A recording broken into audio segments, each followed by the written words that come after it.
In this video, I'm going to give you a practical example of theory U, which is leading through listening.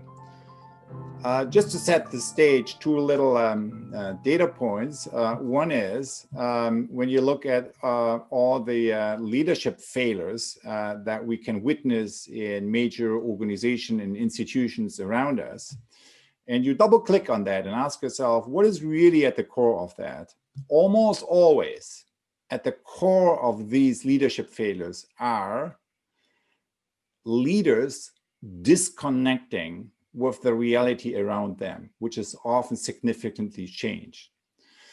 In other words, leaders unable to listen to the changed reality around them. So that's one. And the other one is when I look at Ulab the last years, when I look at all the different programs and labs and activities that we have been undertaking, and then you talk to participants and the change makers afterwards about what's the most important thing that changed for them. Just about every time you have that conversation, among the top 2 or 3 things is listening, because my level of listen has changed, has deepened. That's what just about everyone says. And so this may sound as something that's really small, right? Okay, so the listening changed, all right. And what else? But if you really double click on that, right? When your listening is shifting, changing, deepening, that means that your relationships to others are shifting, changing, deepening.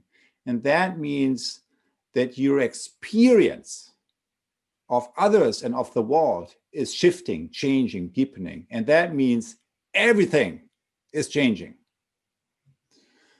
So it looks like really small, but the impact on our lives, on our experience, on our relationships, and on the results that emerge from these relationships is profound and significant.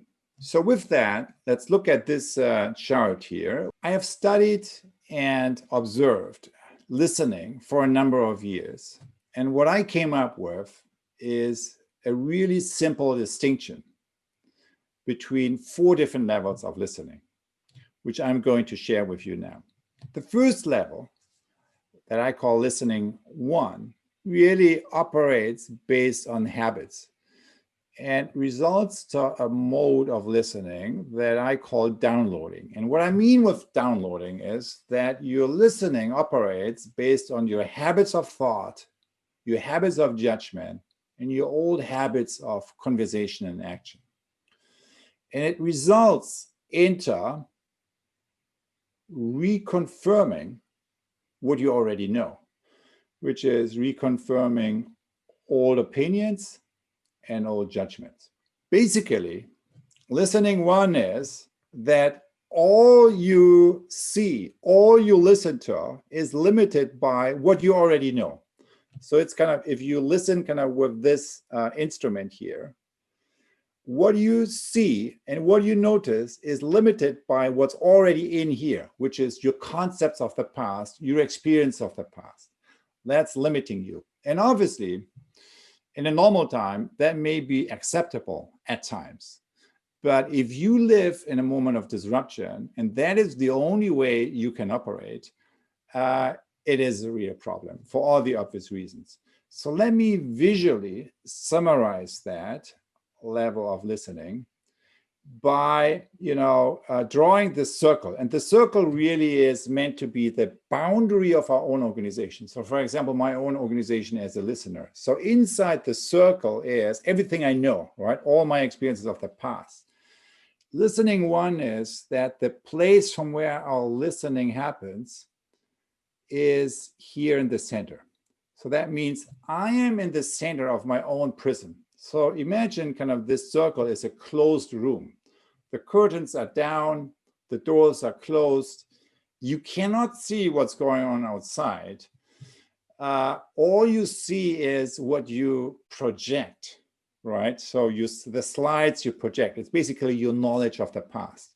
That's what you are limited to. And again, so your knowledge may be appropriate or not to a situation, but if you are in a moment of disruption, that knowledge is, bound to be out of date pretty soon. Which brings us to the second level of listening, which is something I call factual listening, and that really is focusing on noticing differences. Noticing what's different, and that way of operating really is based on activating this instrument of knowing, the open mind, and results in seeing something new, connecting with disconfirming data. So disconfirming data means you're not just reconfirming what you already expected to see, but you pick up something new, which of course is the source of innovation. But for all of us who work in real world change initiatives, we know that in today's systems change, in today's organizational change, two more levels of even deeper levels of listening are required. The first of which is something that I call empathic listening. And empathic listening is really has to do with, or is grounded in, activating this instrument of knowing, our open heart, as an organ of perception, as a device, as a sensory organ that allows us to tune into someone else's perspective.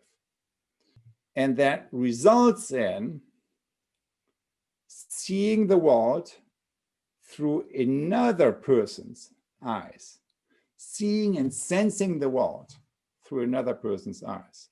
So let me kind of track that visually. So this was, the downloading level 1. What's level 2? Kind of the factual listening. Level 2 is this. So that dot is you're no longer in the center of your own prison, but you go to the window, you open the window, and you look what's outside, right? You see what's actually going on outside. You're not going outside, you're still inside, right? So that's kind of called the subject-object awareness, right? You're here, the knower, and you observe something outside of yourself, but you see it as opposed to just projecting your experiences of the past. Now, how is that here on the third level? The moment kind of you engage in an episode of empathic listening, something profound happens, which is the place from where your listening is operating is moving beyond your own boundary and is beginning to operate from the place from where that other person is operating from. So you begin to see the world through that person's eyes. And for example, you can then see yourself from that perspective of another person. So that's really when you track your own experience of empathic listening, the interesting, how would I know whether or not I'm listening on an empathic level? Well, number one, you forget your own agenda. And it's almost like taking a deep dive into another person's perspective. You forget your own view and you tune into someone else's way of seeing and sensing the world. That's something we do quite naturally when we listen to stories, when we listen to other people, but it's also something that often is socialized out of us through professional training or something we call education. That's level 3. Now, what's level 4? Level 4 is something that I call generative listening, which really has to do with connecting with emerging future possibilities. And it works by activating this instrument of knowing, the open will, by which, as I mentioned before, we mean the capacity to letting go and letting come. And the result of this one is connecting to an emerging future possibility and beginning to activate that future potential. So how would I know whether or not I have been operating on the 4th level? 1, your level of energy is much higher.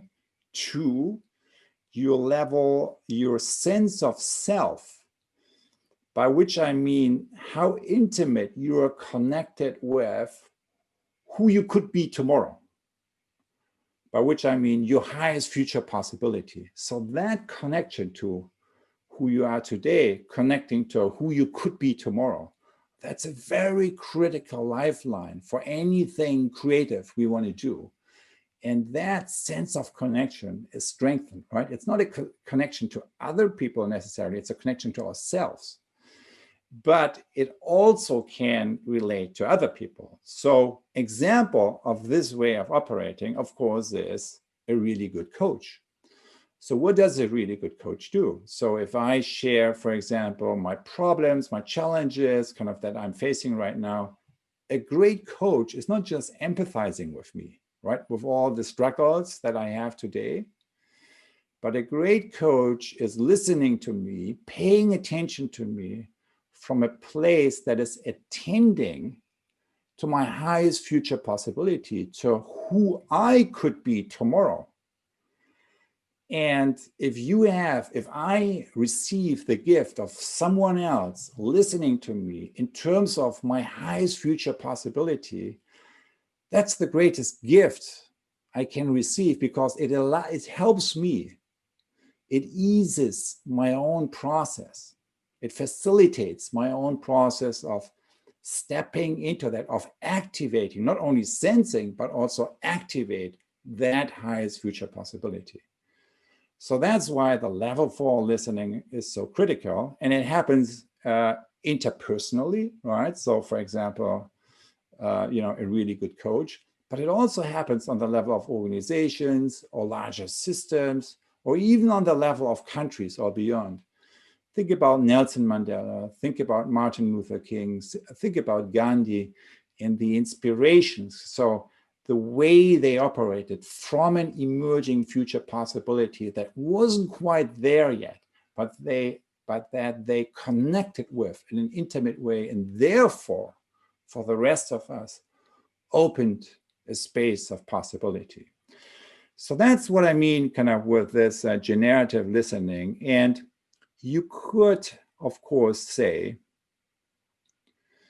that generative listening and deep listening, right, to use another word that is summarizing listening level 3 and level 4, right? Deep listening and generative listening has always been critical, right? And that is very true. But from today's perspective, right, living and operating in a moment of disruption like we experience it today, we can also say that it has never been as critical as today. So that's the critical importance of these deeper capacity that are even more critical now than they have been before.